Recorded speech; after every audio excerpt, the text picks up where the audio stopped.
Hi, my name is Alejandro Campos, Ale for short, and I'm here to tell you a little bit about myself. I'm originally from Caracas, Venezuela, and I spent my youth in two places, both in Caracas, but also in Paris, France. When I was in Paris, I got a lot of exposure to traditional art. So I did some sculpting, some painting, also some sketching, a lot of sketching actually. But after I did all of that, I realized that I wanted to switch to a more technically driven medium. So I started working with a lot more digitized content. I worked with typography, illustrations, motion, and then after that I switched over to web, and that's actually what I'm doing right now. I've been teaching web design in the web design degree over at Full Sail for about 4 years now. One of the things I think I'm good at is actually keeping my content clean. And what I mean by content is whatever I'm working on. So it could be a video. In that case, I would like to keep my timeline clean and all of my assets organized in folders.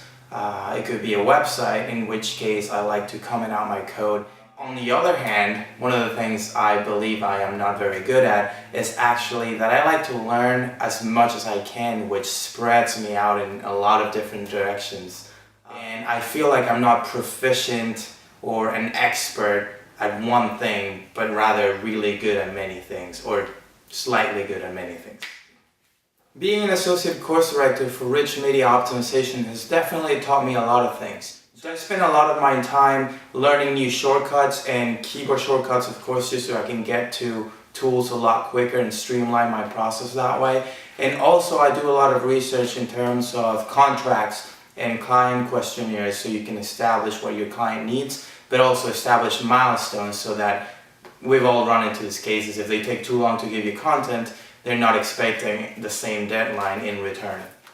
Well, definitely one of the things I treasure the most is the ability to make a connection with somebody, a connection with students. Not only while they are taking the class, but also after they graduate.